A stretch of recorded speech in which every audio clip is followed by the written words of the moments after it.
While budget plans continue to suspend the U.S. Air Force's program to develop the next generation air dominance fighter in GAD, the U.S. Navy has moved closer to its ambition to integrate manned aircraft with unmanned drones flown from aircraft carriers. The U.S. Navy has succeeded for the first time in operating a drone using the drone control system, which is currently being installed on the two giant aircraft carriers of the Nimitz and Ford models, according to the Eurasian Times website.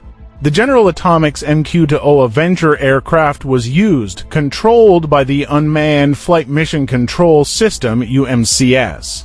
The Nimitz-class aircraft carrier USS George HW Bush became the first aircraft carrier to receive the Unmanned Aerial Warfare Center (UAWC), of which UMCS is a part.